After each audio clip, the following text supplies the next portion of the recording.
Bon, alors, je me présente, je m'appelle Meven, Yasmivouk, et aujourd'hui je vais vous parler d'algorithmes et d'érotisme. Alors en fait, non, l'érotisme, je ne vais pas vous en parler, donc on ne va pas parler d'anus, on ne va pas parler de sexe ou quoi. Désolé. Par contre, on va parler d'algorithmes. Et pourquoi érotisme? Parce que je vais parler d'algorithmes qui servent à la fois à faire du bien et aussi à faire des trucs utiles. Parce que l'érotisme, c'est utile.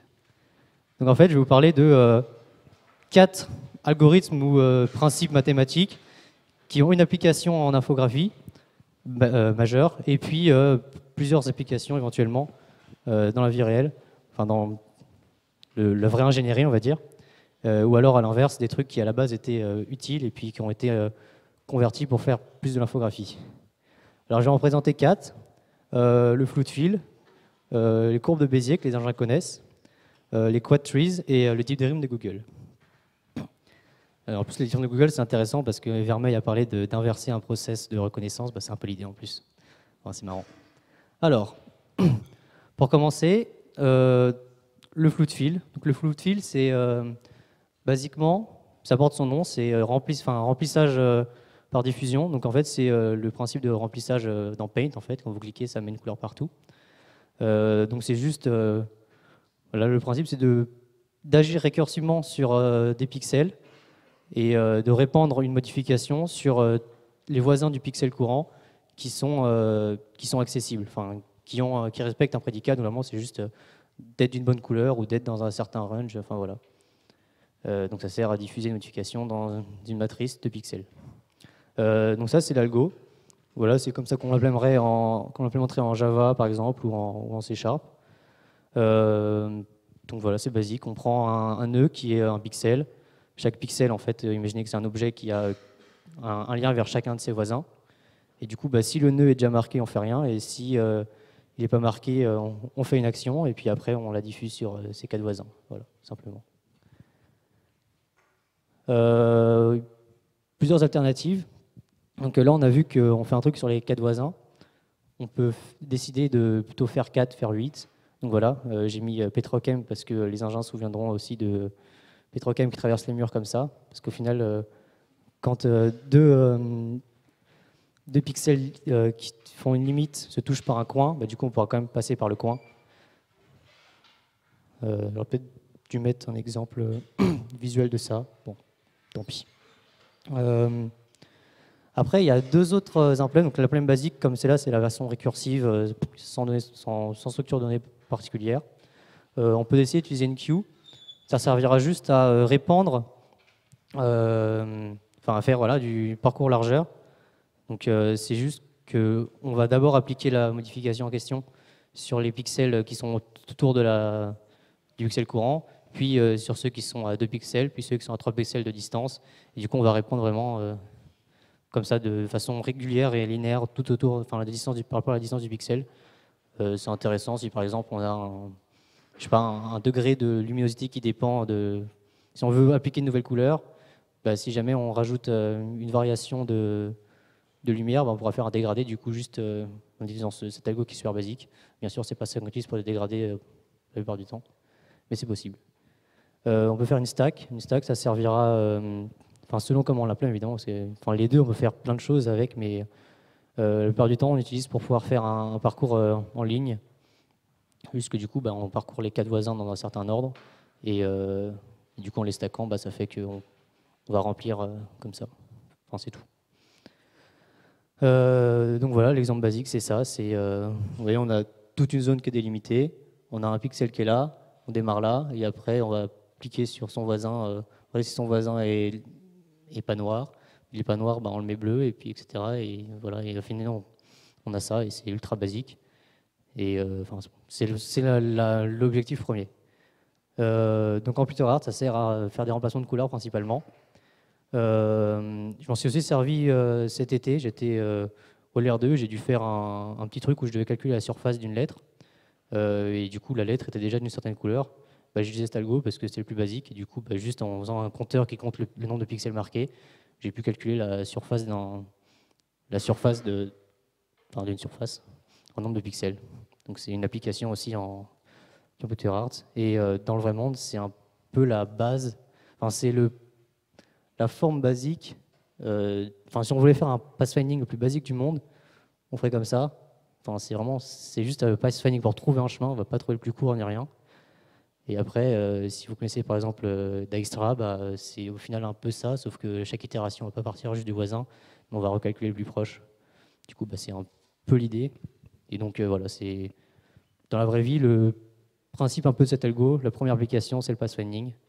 Mais en vrai, c'est vraiment surtout utile dans l'infographie. Alors ensuite, voilà, j'ai mis un petit lien si vous voulez. Voilà, c'est juste la page où il y a le plus d'infos sur cet algo.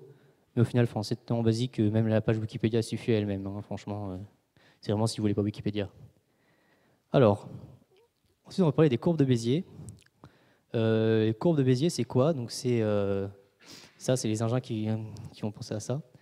Mais c'est pas que ça. C'est basiquement, ça sert juste à représenter très simplement des courbes mathématiques très complexes, juste en ayant un point de départ, un point d'arrivée, et ce qu'on appelle des control points. Donc en fait, c'est juste une séquence de points, ce qui est très facile à représenter en mémoire. On peut représenter des fonctions ultra complexes, et, qui sont des courbes, et smooth, lisses. Voilà, par exemple, là on a un exemple quadratique. On a un point de début, un point de fin, enfin un point de début, un point de fin ici, un control point entre les deux, pareil ici. Du coup, on peut représenter une sorte de sinusoïde vraiment simplement. Et comment on pourrait la paramétrer? Si on voulait déplacer ce point-là ici, le control point, du coup la courbe représentée, elle serait plus comme ça. Et enfin voilà, c'est juste c'est le principe. Je ne vais pas vous sortir les trucs mathématiques, parce que même moi je ne les comprends pas complètement. Mais voilà, c'est l'idée. À quoi ça sert? Par exemple, ça va servir à créer à représenter simplement, genre, pour le graphiste qui dessine quelque chose. C'est la meilleure façon manuellement de dessiner des passes compliquées. Donc, par exemple, faire du vectoriel. L'imagerie vectorielle, c'est le fait de remplir les images par des fonctions mathématiques ou de juste une matrice de pixels. Par exemple, là, on va renseigner du texte. Et en fait, c'est juste une suite de control points. Et voilà, donc, de points sur la courbe et des control points. Donc, c'est ce qu'il y a à l'extérieur des lettres. Et au final, on peut présenter quelque chose de ultra complexe juste en ayant une séquence de points qui sont, du coup, un point, c'est deux entiers. Hein. Donc, ça paraît très compliqué à faire, mais au final, c'est juste un vecteur de paire d'entiers en mémoire. Donc, c'est cool. Et du coup, le graphiste, s'il veut modifier, il tire ce trait-là, et du coup, il va grossir le C qui est là. C'est ultra facile à faire. Mais c'est ce qui est implémenté dans Photoshop, dans GIMP, et à peu près tout. Voilà, on peut aussi faire un truc comme ça. Si c'est pas pour faire du texte, ça peut être juste pour dessiner des choses. Donc voilà, on peut faire ça. C'est joli. Donc ça sert dans la vraie vie à, si jamais on veut représenter quelque chose visuellement, on peut, si jamais on a un chemin et qu'on veut le rendre plus lisse, comme par exemple, je sais pas, pour faire une course de voiture et qu'on veut faire des virages plus plus maîtrisés, on va peut-être utiliser Bézier pour optimiser.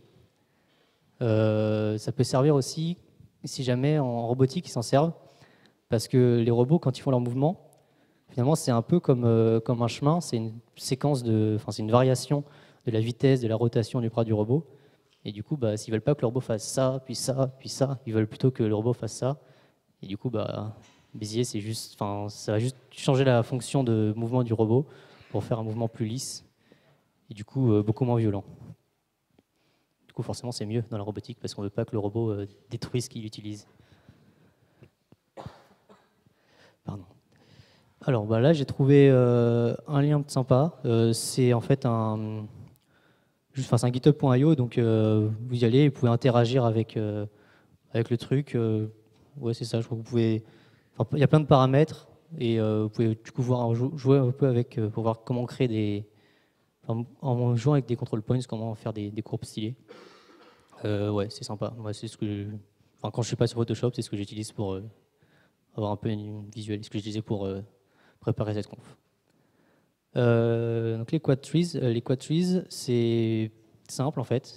Vous connaîtrez sûrement les arbres binaires. Ça, c'est des arbres quadranaires, donc on va avoir deux fils, on en a 4. Donc un quad tree, c'est une structure de données où chaque nœud a 4 fils. Et c'est souvent utilisé, enfin souvent représenté et utilisé pour faire des choses en 2 dimensions. Et c'est comme ça qu'on le représente. Parce qu'au final, voilà, ça, là, ce que vous voyez là, c'est la représentation en 2D de l'arbre quadranaire qui est là. Parce que ce nœud-là, c'est la matrice 8 x 8 qui est là. Il est divisé en 4 quarts.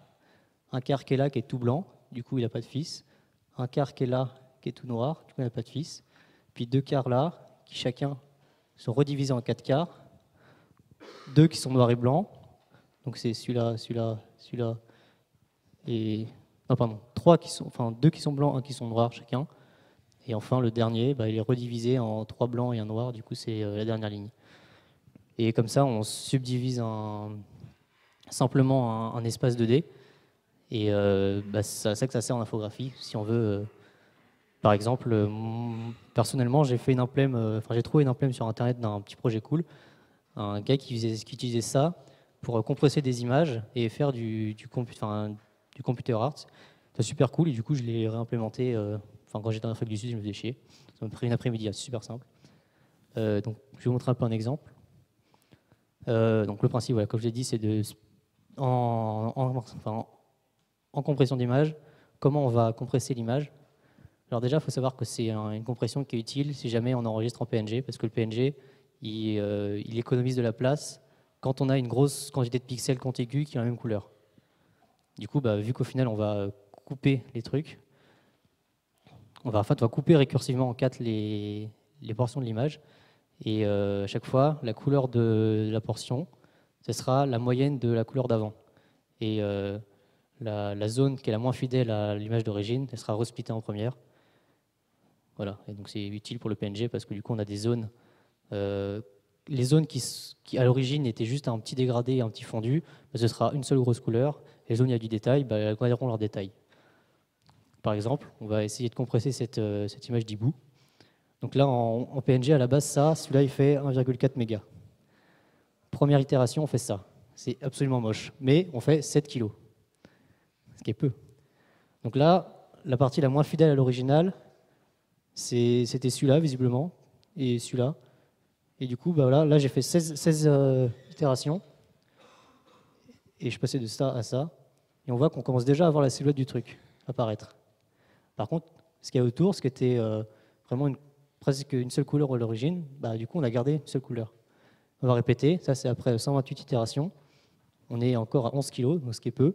Et on commence déjà à voir la patte et les ailes du hibou. Et après 16 000 itérations, on n'a pas dépassé les 300 kg. Et franchement, là, c'est un peu d'artefact. Là-haut, on en voit un peu. Il y a quelques détails qui sont pas ouf, mais globalement, au fond, si vous me dites que vous ne reconnaissez pas un hibou, je ne sais pas où vous avez acheté vos yeux. Et donc globalement, on est passé de 1,4 mégas en PNG à 200 kg. Donc si jamais on avait des internets qui avaient des problèmes de débit et qui voulaient stocker des images plus légèrement, ça pourrait être une solution. Bon, aujourd'hui, on s'en fiche, on envoie de la HD sur Internet, ça marche très bien. Mais voilà, ça fait une compression. Bon, c'est une compression avec perte, mais c'est une compression et c'est cool, le logo est simple. Et du coup, en suivant le même principe, en plus de faire quelque chose d'utile qui est la compression de l'image, on peut s'en servir pour faire un peu de computer art. Par exemple, en fait, on va juste, plutôt que faire des grosses surfaces carrées, on va décider d'ajouter des formes particulières à ces zones-là. Par exemple, ce zèbre, je crois que c'est à peu près le même nombre d'itérations. Un truc comme ça, en choisissant de mettre des ronds plutôt que les carrés. Je ne sais pas si vous trouvez ça stylé. Moi, je trouve ça super stylé, perso. Voilà. Ça fait un bon fond d'écran si jamais vous faites chier. Et ça, moi je l'implémente, ça m'a pris 4 heures, même pas, 3-4 heures, parce que j'étais lent, je faisais autre chose, et le programme à la fin il fait même pas 500 lignes, quoi. Parce que j'ai pas optimisé, parce que j'ai fait un truc basique. C'est ultra simple. Donc vous implémentez sur de données, et après vous faites juste quelque chose qui split une image, et c'est hyper simple, vraiment. Voilà, donc comment on pourrait s'en servir autrement qu'en imagerie? Les quad trees, finalement, c'est juste un arbre général avec 4 fils. Du coup, si on voulait faire un file system chiant qui accepte que 4 fichiers ou 4 sous-dossiers, on pourrait. Personne n'a envie de faire ça, mais voilà, c'est une application. Mais du coup, n'importe quoi qui utilise des arbres et qui aura un nombre limité à 4 de fils, ce serait l'application. Au final, c'est juste des arbres généraux. Et pour les ceux qui ne comprennent pas, vous verrez ça très bientôt. Ne vous inquiétez pas. Et voilà, du coup, n'importe quoi qui est récursif avec 4 enfants, ça fonctionne. Enfin, on peut s'en servir. Là, c'est 3 liens que j'ai mis. Donc ça, c'est une explication générale du principe de la compression d'image que j'ai présenté. Ça, c'est l'implème du type dont je vous ai parlé au début, qui est en Python. Et ça, c'est mon implème à moi en C#. Voilà. Globalement, c'est juste le langage qui a changé. Hein. Le résultat est le même. C'est tout. Voilà, donc ça, c'était pour le Deep Dream. Pour le Quadtrees, maintenant on va parler du Deep Dream. Donc le Deep Dream, je ne sais pas si vous savez ce que c'est. Vous savez sûrement. Donc c'est un truc que Google a fait à la base, qui a été réutilisé depuis qui a été généralisé. Et donc ça sort des images un peu comme ça. Donc là c'est le logo de Google avec quelques itérations de Deep Dream appliquées. Et en fait c'est juste que ça fait apparaître des patterns qu'il aurait pu reconnaître. En fait le principe c'est qu'on va, c'est un programme de vision par ordinateur qui au lieu de reconnaître des patterns dans des images, il va, là où il en aurait reconnu, il va accentuer la chose qu'il pense est peut-être ici. Et du coup, avec plein d'itérations, on finit par faire apparaître des formes dans des images qui n'étaient pas là à la base. Et du coup, logiquement, on finit par avoir des choses très colorées et qui font un peu hallucinogènes. C'est pour ça qu'ils ont appelé ça un deep dream, parce que ça fait un peu un univers de rêve. Donc voilà, par exemple, à la base, on avait juste un champ avec un arbre. Et à la fin, on a une voiture, un double tracteur, un homme avec un chapeau bizarre, un double oiseau, un doge là, un autre doge là. Là, on a une sorte de maison. Là, on a des immeubles aussi. Là, on a un vélo qui est là. Alors, vous pouvez voir ce que vous voulez. Ce qui est bon, c'est qu'il y a des patterns qui reviennent. En fait, leur base de données, c'est Internet. C'est ça qui est important. Alors, ils se sont basés sur qu'est-ce qui est le plus fréquent sur Internet, et du coup, c'est ce qu'ils arriveront le plus facilement à reconnaître. Du coup, forcément, des animaux, des bâtiments et des voitures, c'est ultra courant sur Internet. Par contre, un four micro-ondes sera peut-être un peu plus dur à faire apparaître. Et du coup, très, très rapidement, vous voyez des oiseaux, des doges, beaucoup de doges, hein, vraiment beaucoup. C'est magique. Et voilà. Et donc là, je crois que, je n'ai plus le nombre d'itérations, mais c'est un truc, plusieurs millions qui sont passés là-dessus. C'est très rigolo. Donc le principe, c'est ça, c'est juste un algo de reconnaissance des patterns qui a été inversé, de le reconnaître, il les accentue. Et voilà, ça fait des trucs cool. Et maintenant, après que Google ait fait ça, il y a beaucoup de gens qui font de l'infographie qui se sont dit mais c'est cool, mais plutôt que juste reconnaître des patterns, on pourrait se servir de ça pour accentuer pas des patterns, pas des formes, mais des styles. Et en fait, du coup, vous avez sûrement vu ça, on peut faire un filtre sur une photo qui ressemble à un artiste d'origine. Donc, par exemple, là, on a pris une photo. Ce type, c'est un Ukrainien qui s'est pris en photo dans la neige avec des trucs en faux autour de lui. Et après, ma photo a été réutilisée. Et ils ont cherché à accentuer tout ce qui pouvait ressembler à du Van Gogh. Et du coup, au final, ils ont obtenu du Van Gogh. Bon, c'est pas du Van Gogh, hein, mais ça y ressemble vachement quand même. Voilà un autre exemple. C'est une photo de je sais plus qui dans un mur. Là c'est la vague du Kanagawa, vous connaissez sûrement la peinture, qui est un petit repère connu. Voilà, ils l'ont appliqué sur une photo d'une chanteuse. Et là, c'est ma préférée. C'est qu'au lieu d'appliquer un style artistique, ils ont appliqué une assiette de pâtes sur le dieu pastafariste qui donne un coup de main à Adam, et du coup, ça fait le dieu pastafariste dans un plat de pâtes. C'est magique, c'est génial. Voilà. Qu'est-ce que vous pouvez utiliser pour jouer avec ça? Donc, si vous voulez voir l'algo, bonne chance. Il y a le GitHub de Google où il y est, en libre accès.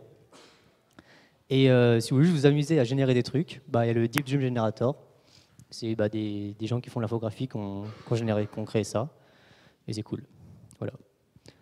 Moi, j'ai fini pour moi. Est-ce que vous avez des questions sur ce que j'ai dit?